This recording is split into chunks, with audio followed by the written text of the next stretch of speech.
Welcome to the show the tales of movies. आज हम इस एपिसोड में American supernatural horror film the pope exorcist को हिंदी में एक्सप्लेन करेंगे।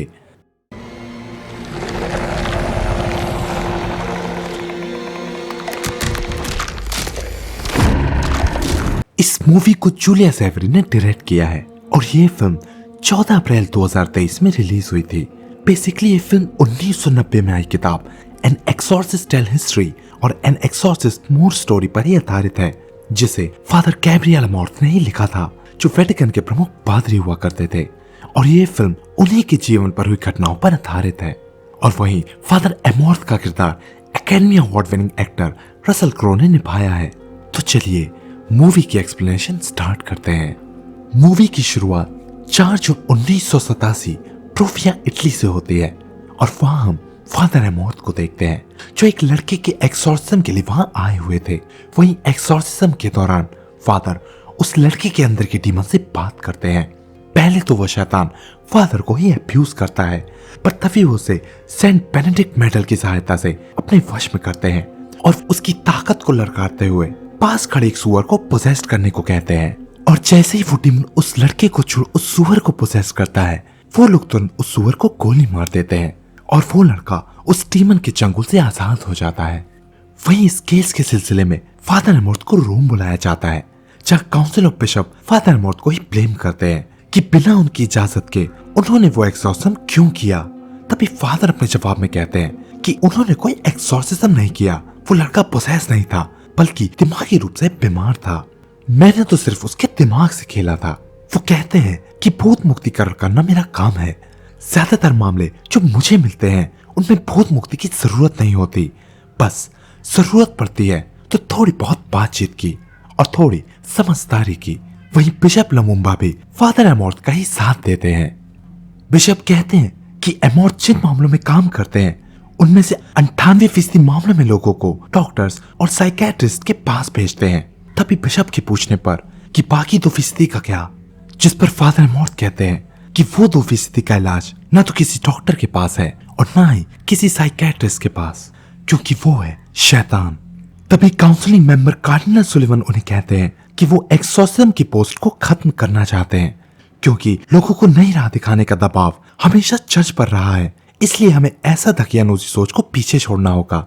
तभी फादर अमॉर्थ और कार्डिनल के बीच बहस होने लगती है, जिसमें हमें रोसारिया नाम की एक लड़की के केस के बारे में पता चलता है, जिसके बारे में हमें आगे पता चलेगा।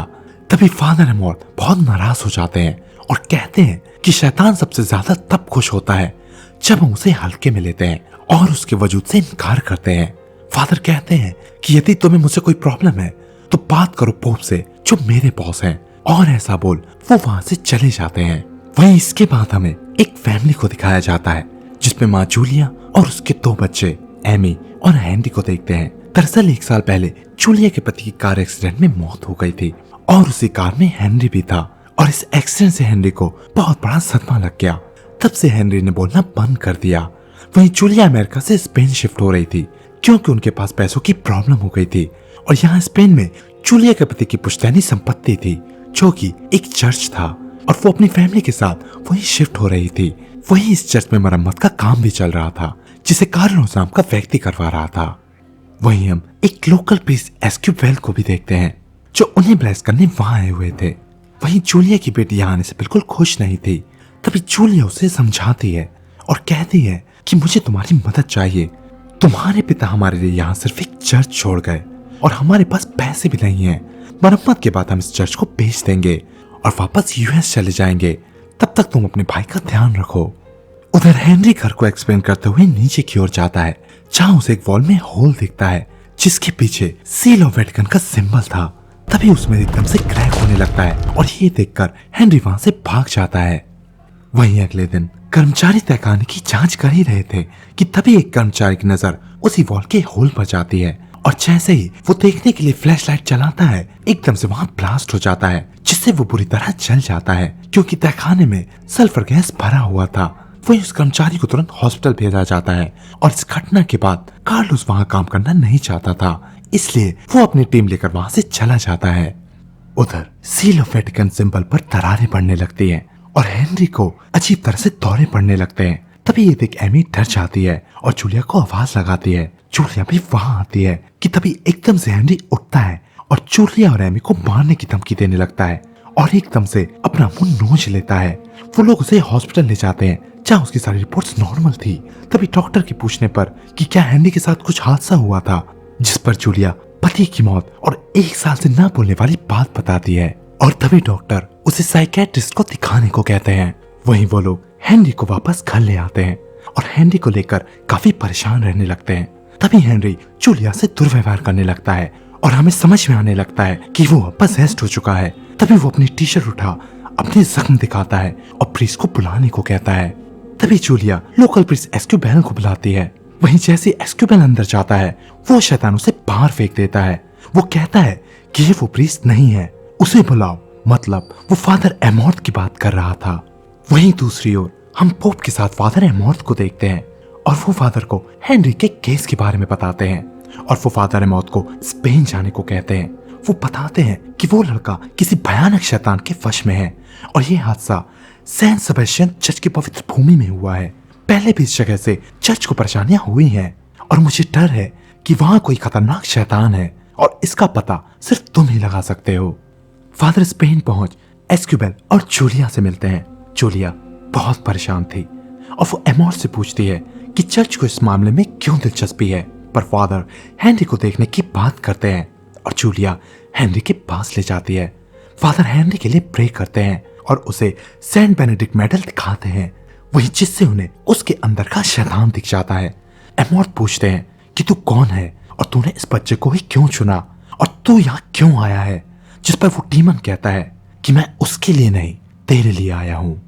फादर डीमन से उसका नाम पूछते हैं पर वो उन्हें नहीं बताता, बल्कि वो उल्टा फादर का नाम बता देता है और उन्हें उनके पास्ट के बारे में भी बताता है कि वो वर्ल्ड वॉर 2 में एक सोल्जर थे और डरपोक भी, क्योंकि वॉर में उनके सारे साथी मारे गए, सिर्फ वो जिंदा बचे। और ऐसा बोल वो अपने मुंह से एक वर्ड निकालता है। फादर समझ जाते हैं कि हेनरी के अंदर एक पावरफुल डीमन है। वो पहारा सबको पोजेशन की बात बताते हैं। फादर हेनरी की जिंदगी के बारे में पूछते हैं, जिस पर जूलिया उन्हें कार एक्सीडेंट के बारे में बताती है। वहीं फादर कहते हैं कि आपके बेटे का ट्रोमा शैतान के घुसने का दरवाजा हो सकता है, क्योंकि शैतान कमजोर आत्माओं को ही शिकार बनाता है। फादर उन्हें आश्वासन देते हैं कि वो उसे ठीक कर देंगे। फादर एक्सॉर्सिज्म का प्लान करते हैं। वो बताते हैं कि डेविल किसी भी जिन को जान लेता है और उस पर फीड करता है। एमॉर्थ एस्क्यूबेल को अपने पाप कन्फेस करने को कहते हैं, क्योंकि डेविल उसका इस्तेमाल उनके खिलाफ कर सकता है। तभी एस्क्यूबेल अपने सिन कन्फेस करते हैं और एमॉर्थ उन्हें कहते हैं कि उनका काम सिर्फ प्रे करना है और वो डीमन से बात नहीं करेंगे। वही फादर एक्सॉर्सिज्म स्टार्ट करते हैं, पर डीमन तुरंत उनके सिन उसके सामने लाना शुरू करता है। वो एमॉर्थ से कहता है कि तुमने रोजारिया वाले केस में उसे मरने दिया। वो एस्क्यूबेल से कहता है कि वो फादर बनने के बाद भी एक एडिला नाम की लड़की से प्यार में है और वो उसका शारीरिक शोषण भी करता है। तभी एस्क्यूबेल हेनरी पर हमला कर उसका गला दबाने लगते हैं। फादर उन्हें ऐसा करने से रोकते हैं और थोड़ी देर के लिए एक्सॉर्सिज्म बंद कर देते हैं। एस्क्यूबेल अपने सिन एमॉर्थ से कन्फेस करते हैं और रोजारिया के बारे में पूछते हैं, जिस पर फादर बताते हैं कि वर्ल्ड वॉर 2 में वो भी एक सोल्जर थे और उस दौरान उनके सारे साथी मारे गए, पर वो बच गए। उन्हें वो गॉड का मैसेज लगा और उसके बाद ही वो प्रीस्ट बने। वो बताते हैं कि एक रोजारिया नाम की लड़की थी जो पोजेस थी, मगर मैं उसे बचा नहीं पाया और ये शैतान उसी की यादों के सहारे मुझे धोखा दे रहा है। वो कहते हैं कि वो लड़का ज्यादा दिन तक जिंदा नहीं रह सकता, हमें उस शैतान का नाम पता ही करना होगा। तभी वो दोनों एक दूसरे को ब्लेस कर उनके पाप माफ करते हैं ताकि उस शैतान को एकजुट होकर फेस कर सके। फादर एमॉर्थ बाहर जाकर गार्डन में चेक करते हैं तो उन्हें एक कुएं के ऊपर सील ऑफ वेटिकन का मार्क दिखता है और वो उस सील को उस कुएं के ऊपर से हटाते हैं। तभी उन्हें उस कुएं के अंदर ढेर सारे इंसानी कंकाल दिखते हैं। उधर हेनरी अपनी मदद के लिए फादर एस्क्यूबेल को बुलाता है और उनके कान में काट लेता है। डीमन एमी और जूलिया को भी हर्ट करने लगता है। तभी फादर एमॉर्थ आते हैं और दोनों मिलकर उन्हें बचाते हैं। वहीं फादर एमॉर्थ जूलिया और एमी को घर के चैपल में भेज देते हैं और एस्क्यूबेल को अपने साथ चर्च के नीचे बने तहखाने में ले जाते हैं। वो दोनों उसी वॉल के पास जाते हैं जिसके होल से सील ऑफ वेटिकन का निशान दिख रहा था। वहीं उस जगह पर बहुत सारा सल्फर गैस भरा था। फादर उस दीवार को तोड़ उसके उसके अंदर चले जाते हैं और वहां उन्हें बहुत सारे इंसानी कंकाल मिलते हैं। वहीं उन्हें एक पिंजरे के अंदर एक कंकाल मिलता है और उस कंकाल की उंगली में एक अंगूठी मिलती है और ये अंगूठी प्रमुख धर्म रक्षकों को ही मिलती थी। तभी एमॉर्थ बताते हैं कि इनका कंकाल इसलिए इस पिंजरे के अंदर है, या कहें ऐसा तब करते हैं जब एक्सोर्सिज्म फेल हो गया हो, ताकि फरार शैतान से महफूज रह सके और इस राज को दफन रख सके। वहीं उन्हें एक डोर भी मिलता है जिसमें ताला लगा था। तभी वो उस कंकाल के शरीर से चाबी निकाल उस डोर को खोलते हैं और अंदर खोजबीन शुरू कर देते हैं। वहीं उधर पोप लगातार सेंट सेबेस्टियन चर्च केस पर रिसर्च कर रहे थे कि तभी उन्हें एक फाइल मिलती है और उस फाइल में एक चिट्ठी मिलती है जिसमें उन्हें यह पता चलता है कि सेंट सेबेस्टियन चर्च में एक बहुत ताकतवर शैतान है और उसे हमेशा के लिए वहां दफन कर देना चाहिए। तभी पढ़ते पढ़ते पोप की तबीयत बिगड़ने लगती है। वहीं उधर खोजबीन करने के दौरान फादर एमॉर्थ को इतिहास के सबसे महान पादरी फ्रायर डिओजाडा का कंकाल मिलता है और उनके पास उनकी एक डायरी मिलती है जिसे फादर एमॉर्थ पढ़ना शुरू करते हैं। वो बताते हैं कि उन्हें 1475 में सेगोविया में बुलाया गया था जहां एक संत के अंदर शैतान था। वो शैतान बहुत ही खतरनाक और ताकतवर था और उस शैतान ने फ्रायर डिओजाडा को भी पजेस कर लिया। एमॉर्थ बताते हैं कि कुल मिलाकर 200 फॉलन एंजल्स थे जिन्हें हेल से निकालकर अलग अलग जगह पर कैद कर दिया गया था और ये भी एक फॉलन एंजल की जगह है और यहाँ गॉड नहीं बसते। वही फादर बताते हैं क्योंकि 1475 वाला एक्सोर्सिज्म फेल हो गया था, उस शैतान ने फ्रायर को पोजेस्ड कर चर्च को ही इन्फ्iltrate किया और जब वेटिकन को इस बात का पता चला तो उन्होंने इस राज को यहीं दफन कर इसे सील कर दिया। पर चर्च की मरम्मत की वजह से वो आजाद हो गया और उसे मुझसे इसलिए मिलना था क्योंकि मैं भी एक प्रीस्ट हूँ और अब उसे मुझे पोजेस करना है ताकि वो चर्च को फिर से इन्फ्iltrate कर सके। और फाइनली फादर एमॉर्थ को उस डीमन का नाम पता चल जाता है जो था नर्क का राजा एस्मोडियस। तभी ये जानते ही हेनरी विचलित होने लगता है। हेनरी एमी को पोजेस कर लेता है जिसे देख जूलिया घबरा जाती है। वो डीमन जूलिया और एमी के साथ साथ पूरे सेंट सेबेस्टियन वैली पर कहर बरपा देता है। तभी मौका पाकर एमी हेनरी को बेहोशी का इंजेक्शन लगा देती है। उधर दोनों दोबारा अपने सिन को कन्फेस करते हैं और हेनरी पर दोबारा एक्सोर्सिज्म शुरू करते हैं। डीमन दोबारा उन्हें उनके सिन दिखाता है पर इस बार वो दोनों इसे झेल लेते हैं, मगर वो डीमन एमी को पोजेस्ड कर जूलिया पर हमला करवा देता है। तभी सभी को मरते देख फादर एमॉर्थ तैयार हो जाते हैं और सबकी जान बचाने के लिए खुद का सैक्रिफाइस कर देते हैं। वो खुद को शैतान को सौंप देते हैं। वहीं जैसे ही फादर एमॉर्थ पोजेस्ड होते हैं सारे लोग नॉर्मल हो जाते हैं। तभी एस्क्यूबेल जूलिया और उनके बच्चे को कार से भगा देते हैं और एमॉर्थ की मदद के लिए वापस जाते हैं। वहीं एमॉर्थ को पता था कि वो डीमन उनके हाथों गलत काम करवाएगा, तभी वो खुद को मारने की कोशिश करने लगते हैं, मगर वो डीमन उन्हें ऐसा करने से रोकता है। तभी एमॉर्थ वापस उस चेम्बर में जाते हैं जहां फ्रायर की डेड बॉडी थी। वो डीमन से लड़ते हैं, पूरी कोशिश करते हैं, मगर वो डीमन बहुत ताकतवर था। वहीं इसी दौरान एमॉर्थ को रोजारिया मैरी के रूप में दिखती है और एकदम से वो शैतान में बदल एमॉर्थ पर हमला कर देती है।